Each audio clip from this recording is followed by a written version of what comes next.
Don Pablo Domínguez, por favor. Me temo que mi uniforme me delata y que quizá no les voy a decir nada que les vaya a sorprender, pero como de escandalizar se trata, diré que me encuentro absolutamente de acuerdo con los argumentos del equipo A, porque hay un tema que es común a nosotros, es que nos importa el tema de Dios.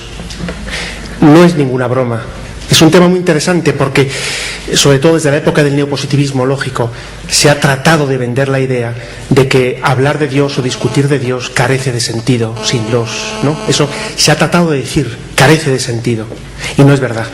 Por eso digo, y medio en broma, pero más bien medio en serio, que es mucho más, por tanto, lo que nos une al tratar el tema de Dios quizá que lo que nos separa, porque la preocupación por ello es propio del hombre.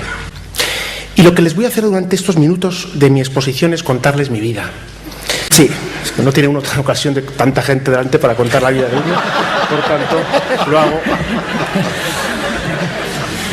A mí me ha gustado siempre mucho la literatura, la filosofía, la ciencia, y yo quería entresacar como 3 puntos de luz que a mí siempre, de los muchos que a lo largo de mi vida, en mis estudios, en mis lecturas, me han chocado, me han llamado la atención, me han cuestionado hondamente la cuestión sobre Dios. Uno fue la lectura de alguien al cual siempre me sorprende, que es Sartre, ateo, eso no se pone en duda ninguna. Y Sartre, en su libro El existencialismo es un humanismo, tiene la expresión tan fuerte y tan viva de decir: es muy incómodo que Dios no exista. Es importante. Es decir, es importante la nobleza de decir, el problema que existe ante la no existencia de Dios es muy fuerte. Lo cual, bajo mi punto de vista, es un contraejemplo. Es decir, oye, no será por tanto un indicio de que debe existir. Segundo, Unamuno, la oración del ateo, ¿no? O Dios, o tú, en Dios en quien no creo, ¿no? Pero habla con él.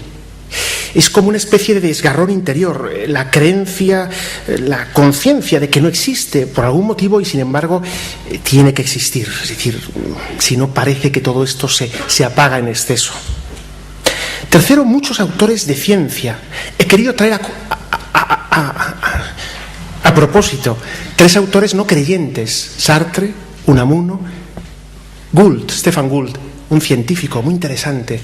Él se declara agnóstico, pero él dice que la coherencia del sistema científico que aporta la concepción creyente del mundo es de una enorme coherencia, es decir, es intachable en su consistencia. Y por eso elabora una teoría de que los discursos de religioso, creyente y científico no se pueden nunca contraponer. Bien, por eso digo que es muy interesante descubrir que, en efecto, también desde el ámbito de la no creencia hay estos vestigios o esto que llamaban los clásicos la adumbratio, es decir, una especie de sombra de creencia. Sin embargo, en el estudio, creo que me quedan todavía 12 minutos, ¿no? En el estudio del tema, a mí lo que más me ha llegado, me he dedicado a la epistemología, a la filosofía de la matemática, estas cosas, y a mí una cosa que me sorprendió fue lo que todos ustedes lo conocerán, el famoso congreso que Hilbert hizo el año 1900, famoso por todos. O sea, Hilbert, un tío simpaticísimo, decidió reunir a los mejores matemáticos científicos de que el mundo existía en el 1900 en París y decide proponerles el programa hilbertiano, es decir, vamos a conseguir de nuevo la reestructuración del sistema racional mundial, es una especie de nueva enciclopedia, pero por procedimientos puramente algorítmicos, ¿no? Matemáticos, rigurosamente lógicos. Bueno, lo que consigue en la siguiente reunión que hace con ellos es justo haber demostrado lo contrario, es decir, que para mostrar que todo lo que vemos, vivimos, es coherente, es necesario un principio que está más allá de lo que vemos y tocamos. En fin, dicho con palabras un poco así divulgativas, que el principio que demuestra la coherencia de un sistema no pertenece a ese sistema. Por tanto, lo que sí estoy convencido en que todos estamos de acuerdo es que existe un límite más allá del cual algo hay, porque los límites tienen 2 partes. Los límites tienen 2 partes, lo que vemos y lo que no vemos. Bien, hasta aquí la primera parte. La segunda es muy sencilla. Es muy sencilla porque en todo este proceso, que no tengo ninguna duda de que te conduce a vestigios de que Dios existe, aunque siempre está esa pregunta, exactamente ¿qué es Dios? ¿Quién es Dios? La segunda parte es que, claro, en mi caso concreto, antes de buscarle yo a Él, me encontró Él a mí. Puede parecer una cuestión así puramente propagandística, pero no lo es. La experiencia de quien se ha encontrado con Dios es algo profundamente serio e intelectual. Es decir, no es una mera cuestión sentimental, aunque el sentimiento interviene.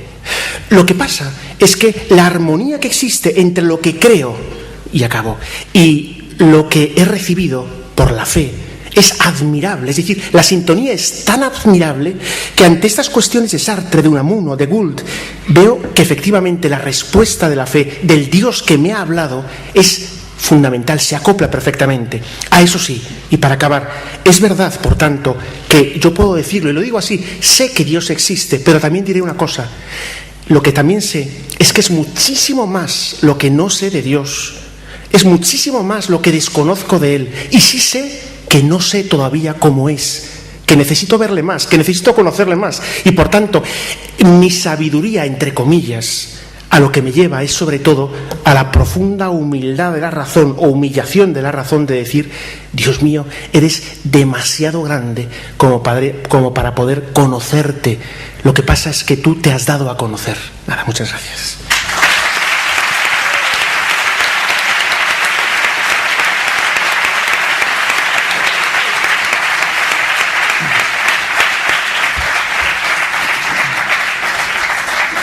¿Por qué el ser y no más bien la nada? O dicho de otro modo, las cosas contingentes, las que yo, por ejemplo, que no fui y ahora soy, y después, en principio, parece que dicen algunos que dejaré de ser, que es mentira, pero bueno, y dice al final uno, todo esto es un problema, pero real, existencial, o sea, yo no sé, yo digo lo que decía Nietzsche, desconozco que sean los problemas puramente intelectuales, porque efectivamente aquí se ha producido una cosa muy interesante, y es que este debate, que era muy profundo, es muy serio, pero puede producir a veces la impresión, ¿no?, de que son problemas puramente intelectuales, que le importan solo a los catedráticos que se dedican a la arquitectura conceptual, y sin embargo, no, Nietzsche decía, desconozco que son los problemas puramente intelectuales. Yo ciertamente esta cuestión a mí me preocupa, es decir, es que si existe Dios, la vida se ve de un modo, si sé que existe Dios, si no lo sé, se ve de otra.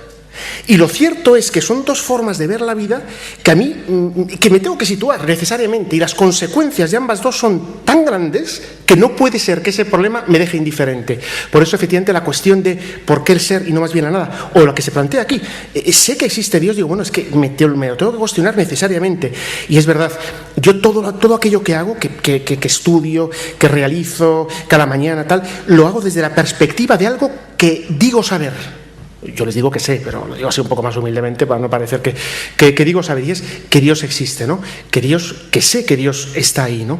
Pero no obstante, y corto esta disquisición, me parece que efectivamente esta cuestión de fondo, ojalá fuéramos capaces de despertarla en el fondo de todos. Es decir, la cuestión de si Dios es o no es, la que presenta aquí Laura Newman, es que es capital. Es que realmente es como para sentarse aquí y no irse en 2 o 3 días, que es lo que vamos a hacer, pero yo creo que es eso, ¿no?